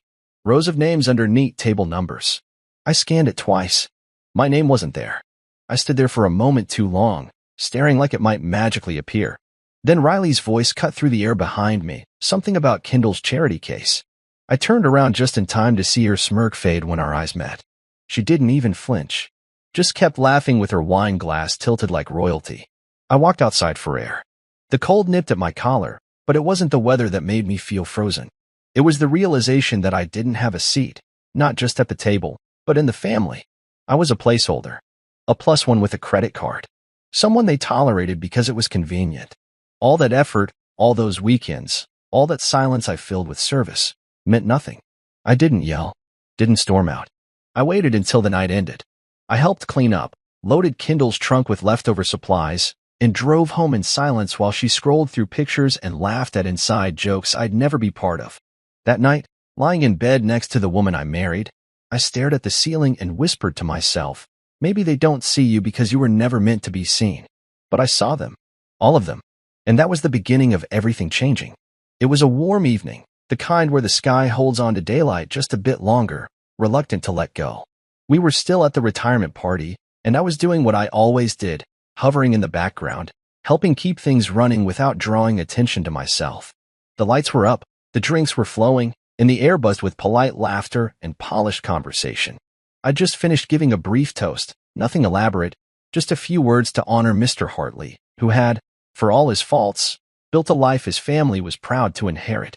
When I sat down, Kendall leaned over and offered a quick, "That was sweet," before floating away again to mingle with someone from her father's old firm. I stayed near the back patio, a glass of sparkling water in my hand, watching the people I'd spent years trying to win over. For a moment, I felt content. I'd done my part. I'd showed up, as always. Then came the conversation about the family barbecue the next day. A tradition. A big one. It was all they could talk about. The menu, the guest list, the setup, the new theme they were trying this year. I waited for the part where Kendall would loop me in, assign me a task, mention our arrival time, ask me to help with chairs like she usually did. But she didn't. Still trying to be useful, I stepped into the conversation and said, "I'll bring the dessert tomorrow. Got that bakery you all liked last Easter. They've got that peach cobbler again." Kendall paused. I remember that pause. It was subtle, but not silent. She looked down at her wine, swirled it like she was thinking, then looked back up with this glint in her eyes. And then she laughed. Not a big belly laugh. Just a short, dismissive chuckle, like a sound effect used to soften a blow. "Oh, you weren't invited," she said, like she was commenting on the weather. I blinked. "What?" She smiled, like it was all perfectly reasonable. "It's kind of a close family thing." Riley, who had been scrolling through her phone next to her, snorted and turned the screen toward me. There it was, digital evidence. A full seating chart. Programs printed in gold script. A note for the MC. Even a slide for the opening prayer. My name wasn't on anything. "It's just easier this way," Kendall said, shrugging. "You know how my mom is. She wanted it clean." She said clean, like I was a stain they didn't know how to scrub out. I looked at her for a long moment. I don't know what I expected to see, maybe a flicker of guilt, some embarrassment, even a bit of hesitation. But there was nothing. Just that same easy calm she always wore around her family, like a different version of herself entirely. A curated Kendall. A Hartley Kendall. I smiled. Just a twitch. Just enough to not cause a scene. I didn't argue. I didn't press. I just nodded once, took one final sip from my glass, and placed it down on the tray of empty flutes beside me. I stood up slowly, dusted off the front of my slacks, and walked toward the exit. Nobody followed me. Nobody called out. I could hear the conversation behind me resume without missing a beat. More talk about side dishes, long games, who was bringing what. Like I'd never been there at all. I got into my car and sat still for a long time. Not angry, not even hurt, just hollow. And that hollow quickly filled with clarity. They'd made a choice. They always had. I just hadn't seen it. I was never one of them. I was a utility, a silent donor of time, money, and labor. I was what you used when you needed help moving boxes or footing a bill. But I was never going to be at their table. Not really. Not the way they talked about each other. Not the way they remembered each other in stories. Not the way they looked at each other and laughed. But the thing they forgot, the thing they all overlooked in their perfect little planning frenzy, was that I was the one who booked the venue. Not Kendall. Not her mom. Not Howard. Me. Bryce Langston. The invisible man with the bank account and the organizational skills. I pulled out my phone and opened the email confirmation. There it was. The Hartley Family Barbecue. Reserved in my name. Paid for by my card. I stared at it, my thumb hovering over the options menu. I didn't act out of spite. It wasn't revenge. It was something quieter, something cleaner. A correction. I hit Edit Reservation, scrolled to the bottom, and clicked Cancel. The catering deposit? Gone. Sound equipment? Canceled too. Even the bounce house Riley insisted on for her nieces and nephews, deleted. I sat there and watched the digital confirmations roll in, each one like a small breath of fresh air. Then I turned off the screen, leaned back in my seat, and let myself laugh. Just once. Just enough. It felt good. I slept like a rock that night. Not out of spite, not because I was proud of what I'd done, but because for the first time in months, maybe even years, I felt something close to peace. Real, full-bodied stillness. No internal monologue reminding me of what I didn't say, what I didn't do, what I should have tolerated. Just quiet. I didn't even hear Kendall come in. She slipped into bed hours later, probably thinking I was too embarrassed or too sensitive to speak. But I wasn't either of those things anymore. I was awake. Morning sunlight poured in through the curtains, filtered and soft, the kind that usually inspired lazy weekends and shared breakfasts. But there was no sound of bacon in the pan. No orange juice being poured. Just silence, and the scent of strong coffee brewing in the kitchen, made by me, as always. I sat at the counter with my mug, phone beside me, waiting. I didn't have to wait long. At 11:31 a.m., the first message came in. Kendall, Bryce. What did you do? Not good morning. Not, are you okay? Just confusion and blame, neatly wrapped in 6 words. I didn't reply. I just took a sip and refreshed the page. 5 minutes later, the second text rolled in, this time from Eleanor, Kendall's mother. Eleanor Hartley. Bryce, we are at the park and everything is gone? That one made me chuckle. Not because I was cruel, but because it was so surreal, so utterly on brand. No one called. No one thought maybe to check in on me the night before. But the moment their party plans unraveled, I was suddenly relevant again. Suddenly visible. I refreshed my messages again. More were rolling in now. Riley sent 3 a rapid fire. No greetings. No punctuation. Riley, did you seriously cancel the caterers? Riley, you're being childish. Riley, you're ruining everything. I didn't even open them all. I let them pile up, one after the other, like fallen dominoes. Kendall tried calling once. Then again. I let it ring. When the third call came, I put my phone on Do Not Disturb and turned on the TV. Some mindless home renovation show. A guy with a nail gun and a too-wide smile talking about open-concept kitchens. I wasn't angry. That was the strangest part. There was no adrenaline. No guilt. I wasn't interested in revenge. What I did was a retraction. I took my name, my money, and my energy off the table. I finally matched their actions with my own. It wasn't even about the barbecue. Not really. It was about what it represented. All those years I stood by them, hands full of tools, arms sore from lifting furniture, wallet lighter from things they never reimbursed. I wasn't family. I was a resource. A tool they dusted off when it was convenient and shoved back into the drawer when they were done. They just didn't expect the tool to have a switch. At around noon, Kendall finally came home. I heard the door open, the shuffle of her heels across the hardwood, the small gasp when she saw me calmly sipping coffee in the kitchen like nothing had happened. She didn't start with a question. She started with accusation. You humiliated us, she snapped, tossing her purse onto the couch with more force than necessary. I didn't look up from my cup. I wasn't invited. She let out a sharp breath, like I was being unreasonable. That's not how family handles things. Good thing I'm not family then, I said quietly but clearly. That stopped her. She stood there, blinking, as if I had spoken a language she didn't understand. She walked to the kitchen island, leaned both hands on the edge, and stared at me. You made a scene. No, I replied. I removed myself from yours. Her mouth opened, then closed. Like she wanted to fight, but couldn't find the words.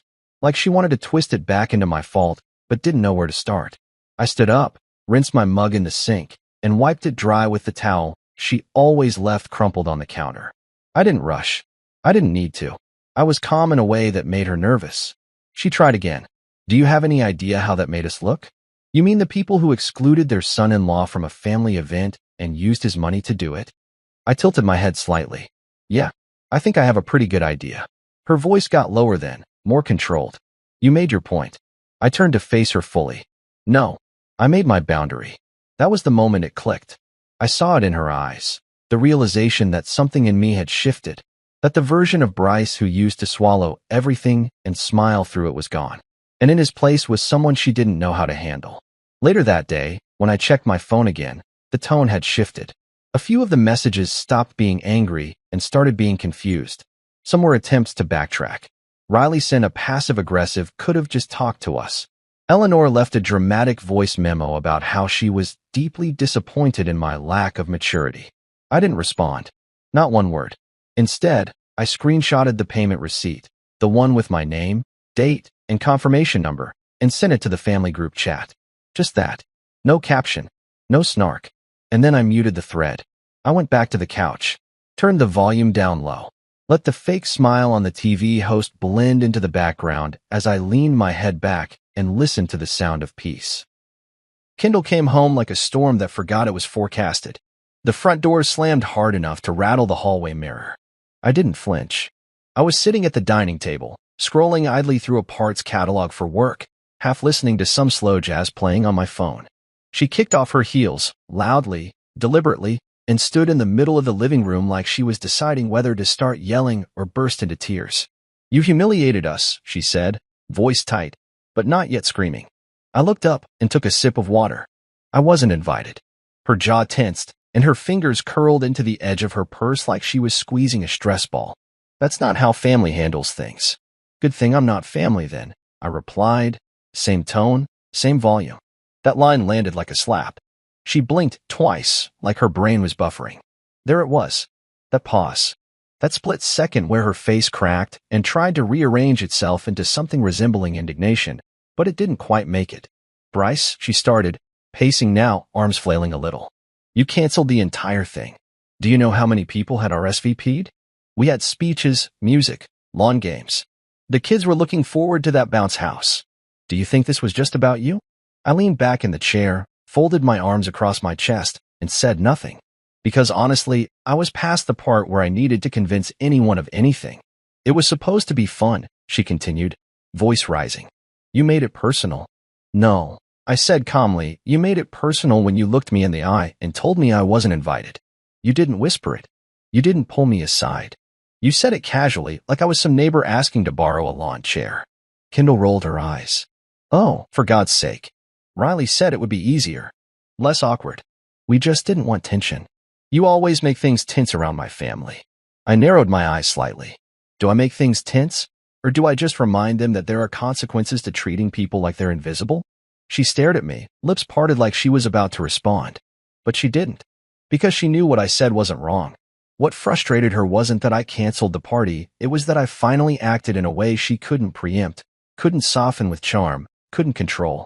Her phone buzzed on. The counter. Then again. Then again. She picked it up and grimaced. Probably Riley blowing up her messages or her mother calling for the 5th time today to deliver another melodramatic lecture. She silenced it and looked back at me with a gaze that was now part desperation, part confusion. I just don't understand, she muttered. Why now? Why this? I stood and walked slowly toward the kitchen, grabbed the envelope I had pulled from the drawer earlier that morning, and handed it to her. She looked at it, confused, then opened it. Inside was a printed copy of the reservation confirmation for the barbecue venue.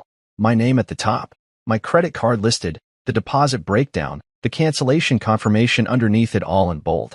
Her face turned pale. Not because she didn't know, but because seeing it on paper made it real. "You were okay taking my money," I said softly, "but not my presence." She sat down at the edge of the couch, suddenly quiet. Her shoulders slumped, and for a moment, she looked like a little girl who had just been caught sneaking out. Except she wasn't a kid. She was a grown woman who had let her family dictate the limits of our relationship and quietly agreed to exclude me from something I paid for. Later that evening, her sister Riley tried to FaceTime me. I declined it without hesitation, then declined the second attempt. When the third one came, I blocked the number for the night. I had nothing left to explain. Eleanor left me a voice memo, 3 minutes of righteous indignation. She called me petty, immature, and clearly not ready for the gravity of family obligation. I played it once, then deleted it. She said I should be ashamed, but I wasn't. For the first time in a long time, I actually felt proud of myself. I sent her a single message in response, a screenshot of the receipt and nothing else. 10 minutes later, I saw that she read it. That was the last I heard from her that day. But what caught me off guard was the message that came a few hours after sunset. Tanner, Kendall's older brother.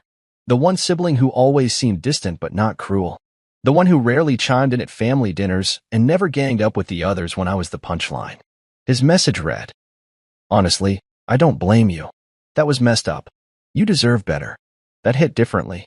It wasn't an apology on behalf of anyone. It wasn't even an offer to fix things. It was acknowledgement.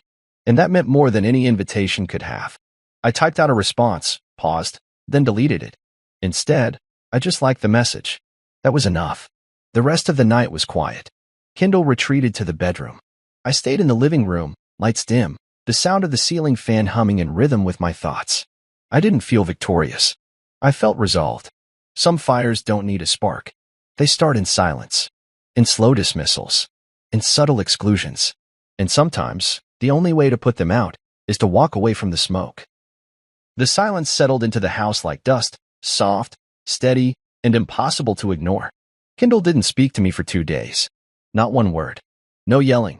No apologies. No quiet attempts to mend what she knew was broken. She moved through the house like a ghost with unfinished business, slamming drawers, shutting doors too hard, thudding her heels across the floor with unnecessary force. Each sound was a performance, not of anger, but of injured pride. She didn't want to fix what happened.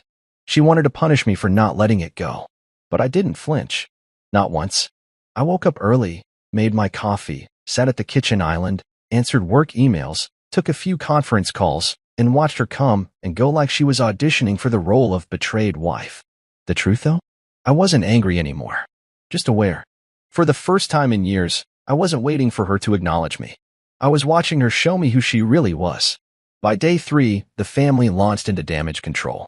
Kendall's mom, Eleanor, posted a smiling group photo from the barbecue that wasn't, captioned with something like, "Sometimes, the best memories come from the most unexpected moments. Hartleys always make it work." It was a desperate attempt to control the narrative. The photo was awkward, too posed, and Mr. Hartley looked visibly confused, probably wondering why they were posing in front of an empty pavilion with no guests and half-set tables. Kendall untagged me in the few photos that had my name attached, like I was a phase she was trying to erase. Riley, unsurprisingly, went full scorched earth. She unfollowed me across every social media platform, sent a few indirect tweets about energy vampires and grown men who act like children. I didn't respond. I didn't even open the apps for the rest of the day, because the thing was, I wasn't trying to win anything anymore. I had nothing to prove. I'd spent years making myself small enough to fit inside their version of family. This was the first time I had reclaimed space for myself, and the quiet that followed wasn't empty. It was restorative. That's when I realized something important. Kendall wasn't sorry for what she did. She was sorry I reacted in a way she couldn't control. She wasn't mourning a rupture in trust. She was grieving the loss of my compliance. That shook her more than anything. My silence wasn't passive. It was active resistance. The more I kept quiet, the more frantic they became. Riley sent a long text for thick paragraphs full of sarcasm disguised as concern. "I just don't understand how you could throw away everything over a little misunderstanding. You know how Mom gets. You should have handled this like an adult." I read it once, laughed softly, then archived it without replying. It wasn't worth the energy. Kindle began to circle. She'd hover in the same room with me, folding laundry she normally left untouched, wiping down clean counters, asking passive questions about things she already knew. Did you see the mail today? Did your car key fob need new batteries? I answered only what was necessary, short, polite, detached. The more neutral I became, the more agitated she got. She wanted me to snap. She wanted to blow up. Something to justify her outrage. But I wouldn't give her that. I'd already given too much. By that Friday, the silence wasn't just between us, it was surrounding her family, too. No one from the Hartleys had reached out again, not even Mr. Hartley. Maybe they realized I wasn't budging. Maybe they were still trying to spin the story into something that made sense to them. Either way, I didn't care. I had my peace. And then the strange part happened. I started to like it. The quiet. The freedom. I went to bed without the weight of trying to decode Kindle's moods. I ate dinner without being interrupted by snide comments about my basic tastes or her family's endless string of humble brags. I sat on the balcony at night and actually tasted my coffee, really tasted it, for the first time in a long time. I didn't miss them. I didn't miss her. One night, while scrolling through old photos out of idle curiosity, I found an image from our first anniversary. We were at a small cabin in the mountains, snow in the background, fire crackling beside us, Kindle in a red sweater laughing into a cup of cider. I remember taking that photo. I remember thinking, I finally found someone who sees me. Looking at it now, I realized something else. I wasn't in the photo. I was always behind the camera, always watching her shine, always holding the frame, but never inside it. It was a small thing, but it broke something loose inside me. A truth I hadn't wanted to admit. Maybe she never really saw me at all. And maybe I'd finally stopped trying to make her. By Saturday morning, the silence had transformed from a standoff into a sanctuary. I brewed coffee, took a long shower, then pulled out my laptop and started researching short-term apartments nearby. Not because I was making a decision just yet, but because I wanted to see what life could look like, without the noise, the constant effort, the performance. Nothing makes people panic like the sound of your peace. And I was beginning to fall in love with mine. Tanner texted me on a Wednesday. You free this Friday? I'll grill. No drama. It was the kind of message you don't expect from a brother-in-law who spent most of your marriage sitting at the edge of conversations, nodding politely but saying little. Tanner wasn't like the rest of them, not fully. He kept his distance from the chaos, a silent observer rather than an enabler. I stared at the screen for a moment, thumb hovering, unsure what this was. A trap? A peace offering? A misstep? I typed back, sure. What time? Friday evening came with a light breeze and the kind of sky that looked like it had been painted in layers, soft orange, a hint of purple at the edges. I pulled up to Tanner's modest house on the edge of the neighborhood, nothing showy, no trimmed hedges or glowing porch lanterns. Just a driveway, 2 folding chairs in the yard, and the smell of meat already sizzling on the grill. Mira opened the door before I could knock. Hey, Bryce, she said with a warm smile. Come on in. Shoes off, please. June's in her no-shoe phase. Their daughter, June, 7 and small for her age, peeked around the corner with a remote control in one hand and a battered little race car in the other.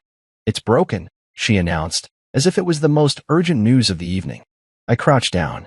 Let me take a look. She handed it over like she was giving me sacred treasure. I sat on the floor with her for 10 minutes, unscrewing the battery casing, rewiring a loose connector, showing her how the antenna needed to be upright. She watched closely, eyes wide, like I was some kind of magician. You fixed it, she shouted, racing it in uneven circles around the kitchen tile. Tanner chuckled from the backyard as I stepped outside. Guess you still got the magic touch, he said, handing me a cold beer. Thanks for coming, man. Mira was a little nervous you'd say no. I shrugged, taking a sip. Didn't see a reason to. We settled into a rhythm, just the 4 of us. No tension, no side eyes, no careful dodging of verbal landmines. Mira played music from her phone, some acoustic playlist with just enough bass to tap your foot to, and June flitted between us with her car, offering updates like a pint-sized race commentator.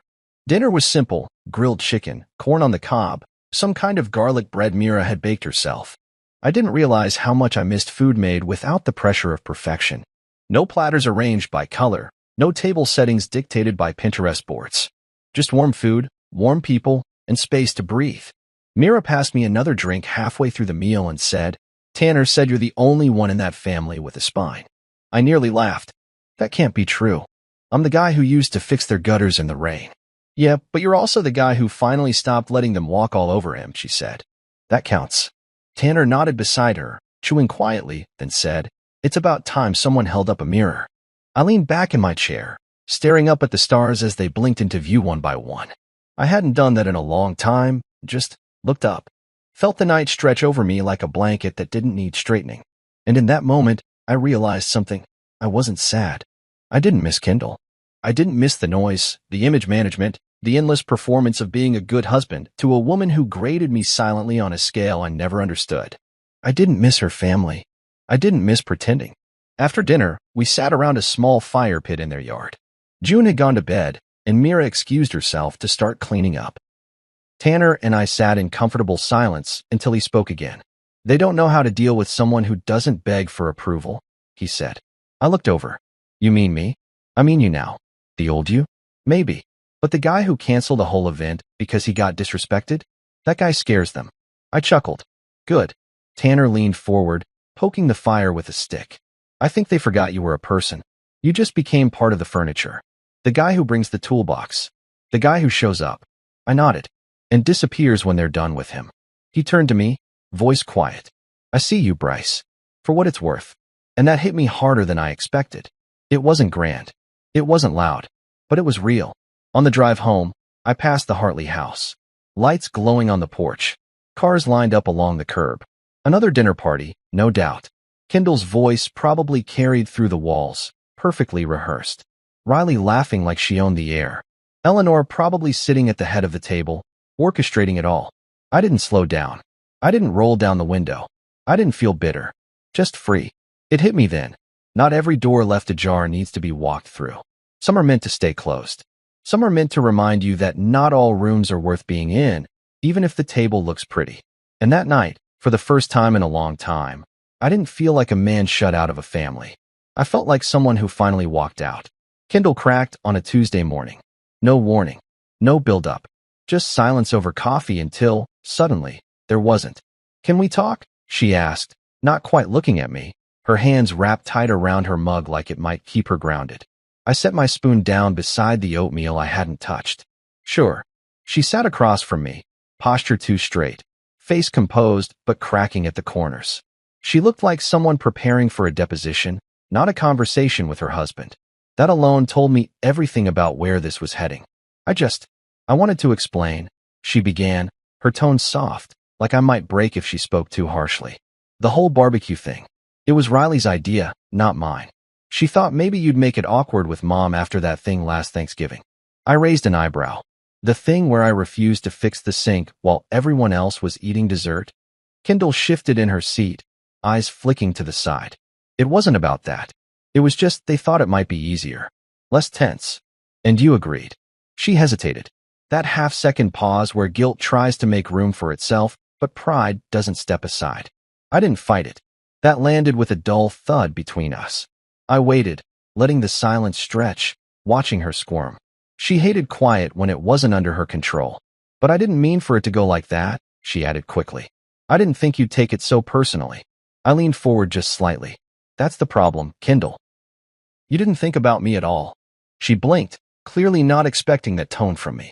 The old Bryce would have softened it, wrapped it in disclaimers and self-blame.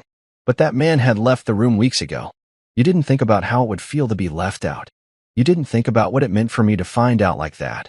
At a table I helped set up, holding a drink I paid for, standing next to people I thought I'd earned some kind of place with. I shook my head. You didn't think. You just let it happen. She rubbed her forehead, the guilt starting to fight its way through. I don't know what you want me to say, Bryce.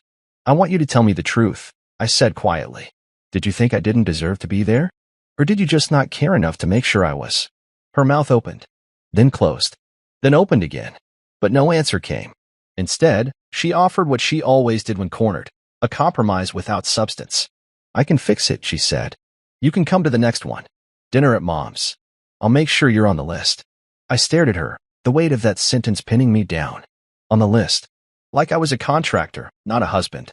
Like my presence was conditional, not assumed. Let me ask you something, I said slowly. If I show up next time, am I a guest? Or a ghost? She swallowed. Hard. I don't want to be tolerated, Kendall. I want to be chosen. Her expression flickered, the mask slipping for a brief moment. She looked down, then away, like she could outrun the truth in my words. But she couldn't. It was sitting in the room with us, bold and unashamed. I pushed my chair back and stood. I wasn't angry anymore. Just done. I'm not asking to be treated like royalty, I continued. But I've spent years standing in corners, fixing things, paying for things, showing up without being seen. And if the best you can offer me now is a late invitation out of guilt, then you haven't heard a word I've said. Her voice came out smaller than I expected. So what? You're giving up? I shook my head. I already gave. And gave. And gave. What I'm doing now is walking away. I didn't storm out. I didn't slam doors. I just went into the guest room and closed the door behind me. She didn't follow. Not that night. Not the next morning. And maybe that was the clearest answer of all. That night, I lay on the spare bed, smaller, colder, but peaceful. I stared at the ceiling and thought about the moment at the barbecue party. The sound of her laugh when she told me I wasn't invited. The way her sisters smirked like I was some strange pet that wandered into the wrong room. That was the moment the thread snapped. There's a kind of sadness that settles in when you realize someone never really chose you, only the version of you that served their image, their convenience, their narrative. I had been that version for too long. No more. I reached for my phone and typed out a message to myself, something I'd been thinking but hadn't had the courage to say aloud. If they can laugh at your absence, they never deserved your presence. I read it once, then deleted it. I didn't need the words saved. I already knew them by heart. I told her the truth the next morning. Not with yelling, not with dramatics, just with the calm precision that comes when you've already left a place in your mind long before your feet follow. She stood in the doorway of the kitchen, clutching a coffee mug like it was armor. Her eyes were rimmed with the kind of exhaustion that didn't come from sleep deprivation but from the slow unraveling of control. For once, she wasn't dressed for the day. No lipstick, no blazer, just a faded college t-shirt and cotton shorts, like she knew whatever was coming didn't deserve a costume. I don't want to be tolerated, I said, stirring my coffee slowly. I want to be chosen. She leaned against the frame, brow furrowed like she didn't quite understand. So what? You're done? I didn't flinch. I already was. You just didn't notice. The silence that followed wasn't sad. It was still, hollow. She didn't argue, didn't beg. And that was what confirmed it for me. There was no fight because there was nothing left to fight for. I packed slowly, not because I was unsure, but because I wanted to be deliberate. I took what was mine, my tools, my books, the shirts she never liked but I wore anyway. I left behind the expensive watch she got me for our 3rd anniversary. It had always felt more like a performance piece than a gift. I left the tie she bought to help you fit in at family functions, because now I knew that tie was never meant for me, it was for them. I didn't touch her things. I didn't write a long note. Just a short one, folded neatly and placed on the kitchen table under her favorite ceramic mug. You don't have to remember the people you used, but they remember you. Every time you laugh at them. That was all I had to say. Not out of bitterness, not out of spite, but because I knew she'd read it again and again trying to decide if I meant it as a threat, a warning, or a goodbye. It was all three. The apartment I moved into was nothing fancy. A 1-bedroom on the 2nd floor of a building that smelled like fresh paint and something faintly lemony. There was no view, no fireplace. But the lock worked, the water pressure was solid, and the silence didn't feel like punishment, it felt like a reset. I set up the essentials first, coffee maker, lamp, the mattress I'd bought online that somehow expanded in slow motion across the floor. There was no welcome home, no soft echo of familiar footsteps behind me. And yet, I smiled. Not because I was happy, but because I wasn't lying to myself anymore. That weekend, I went hiking alone. For the first time in years. I didn't take the trail Kendall always picked, the one with flat loops and manicured paths for easy selfies. I picked something rugged, steeper, noisy with birds and wind, and the kind of honest effort that left your calves aching. At the top, I sat on a crooked bench and let the sun hit my face. I didn't check my phone. I didn't think about what they were doing. I didn't wonder if anyone noticed I was gone. Because I finally did. I noticed myself again. I realized that I hadn't really seen myself in years.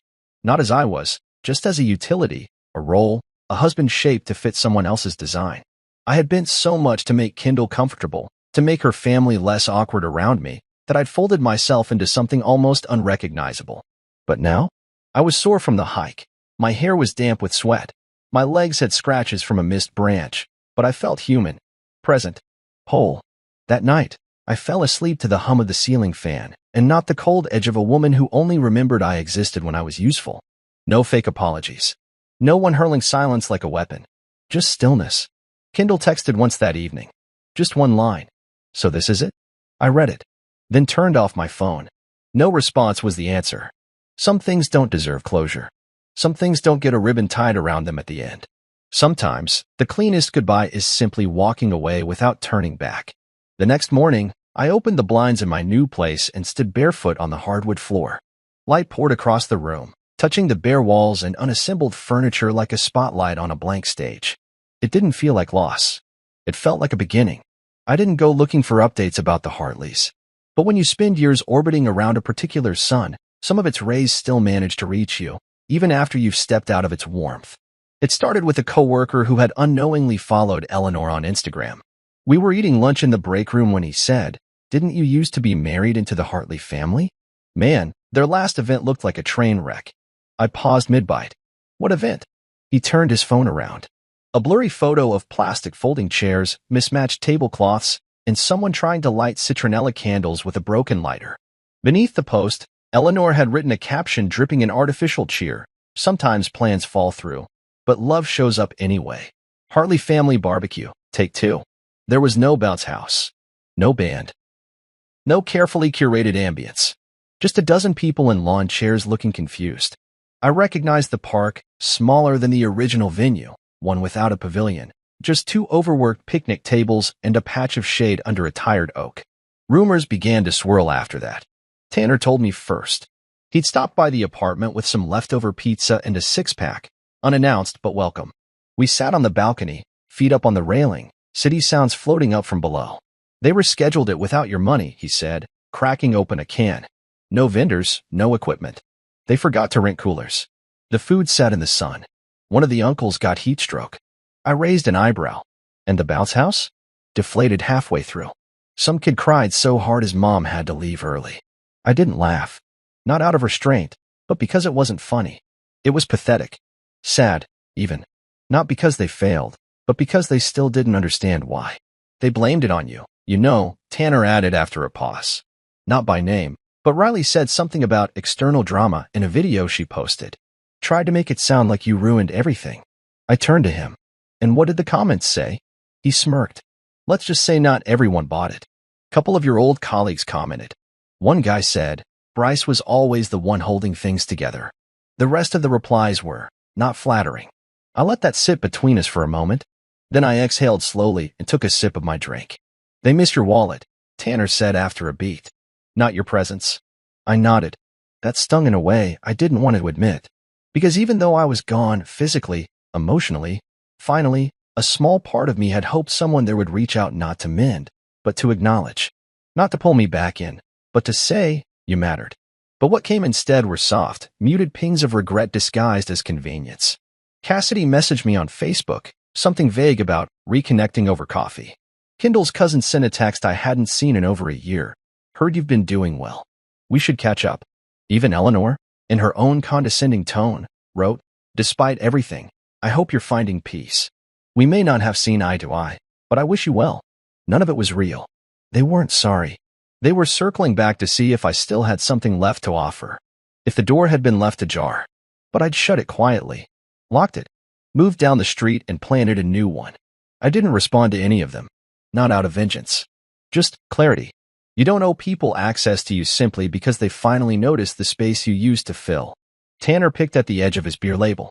I told Mira if I ever start acting like Riley, she should smack me with a shoe. I chuckled. Just make sure it's one of those heavy-soled ones. He smiled.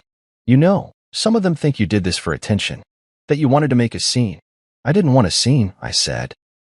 I wanted respect. Yeah, he nodded. And you didn't get it. No. But I found peace. That's better. We finished our drinks in silence. City lights flickered on below like the world was slowly remembering itself. It didn't feel like I was rebuilding. It felt like I was unburdening. The next morning, I cleaned out the last of the moving boxes, tossing old receipts, expired warranties, bits of junk I'd clung to for no reason. I found an old Hartley family calendar, a thick cardstock printout from 3 Christmases ago. My name wasn't on it. Even then, I held it for a moment, then folded it twice and tossed it in the trash. That afternoon, I went for a walk downtown. The air was crisp, the sidewalks full of strangers with nothing to prove. I passed a coffee shop, paused, then walked inside. Sat by the window. Ordered something I hadn't tried before. Vanilla oat latte. I pulled out a book and started reading. And for the first time in years, I wasn't scanning the room for approval. I wasn't hoping to be seen. I was just there. Fully. Finally. 6 months later, my living room smelled like barbecue sauce, vanilla candles, and something unmistakably warm, something that didn't come from a thermostat or a stovetop. It came from laughter. From voices overlapping as stories were told and retold. From a room that wasn't filled with people who shared blood, but people who shared respect. I was hosting my first birthday dinner in years. Not a grand affair. No ballroom. No curated playlist reviewed by Kendall's sister. Just 7 people. My closest friend from work. My neighbor from downstairs who once helped me carry a broken shelf up 3 flights of stairs, a guy from the auto shop who'd become an unlikely confidant. And Tanner and Mira, of course. With June, who burst through the door holding a handmade card decorated in more glitter glue than paper. For you, she shouted. It has a dinosaur in a party hat. And it did. A crooked green T-Rex with sparkly teeth and a balloon tied to its tail. I bent down, taking it like it was priceless. This might be the best card I've ever gotten. She beamed and ran off to show someone her new toy. Mira leaned in and handed me a foil-covered pan. Mac and cheese. The real kind. With 3 cheeses and no judgment. The table wasn't set with matching plates. Some of the chairs didn't belong together. I had to borrow a few from the building manager, who said, "You finally throwing a party, Langston?" with a wink. I didn't call it a party. I just said I was having dinner with good people. I grilled ribs. Burned the first batch a little. No one cared. The drinks were cold. The music was an old soul playlist I liked. Tanner brought his famous grilled corn, and June insisted on setting the table fancy, which meant every napkin had a crayon drawing tucked under it. We sat. We ate. We laughed. And not once did I wonder if I belonged. Not once did I feel like a shadow at the edge of someone else's spotlight. At one point, Mira raised her glass and tapped it gently with her fork. The room quieted just enough. "To Bryce," she said, smiling in that effortless way she had. To the man who knew when to walk away. And the courage it took to finally say, "I deserve more." The table clinked with echoing cheers. My throat tightened, not because I was sad, but because I was full. Full in a way I hadn't been in years. I looked around the table. No monogrammed napkins, no family crest carved into wood, no forced smiles. Just real ones. A guy from my building leaned in, wiping barbecue sauce off his chin. "Man, you know how to host."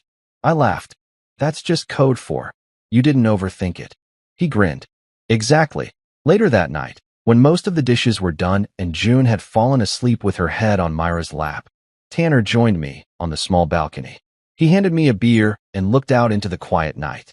"You did it," he said. "Did what?" "Built something new." I let the words sink in. Not like a compliment, but like a confirmation. Something true, something earned. "I didn't know I needed to," I said, "until I left what I thought I had." "Yeah, well," he said, cracking open his bottle. "Sometimes the family you build makes more sense than the one you married into." We sat in silence, watching the streetlights flicker and cars roll by.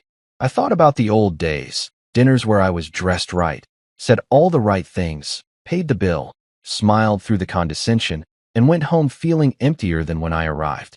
I thought about Kendall's laugh when she told me I wasn't invited. The smirk on Riley's face. The way I stood there, invisible in plain sight. And now here I was. A second-floor apartment. Folding chairs. Glitter glue dinosaurs. Laughter spilling from a place that felt lived in, not performed. I wasn't trying to be part of their family anymore. I'd built one of my own. Not out of defiance. Not to prove a point. But because peace is the kind of thing that doesn't shout. It hums. It moves through spaces you didn't know needed filling. And it stays. When the last guest left and the apartment fell into the hush of post-celebration, I turned off the lights, sat at the table, and looked at the empty plates, the crumpled napkins, the sticky fingerprints on the side of a glass. Evidence. Not of a party, but of presence. This time, I wasn't standing in the shadows. I was at the head of the table,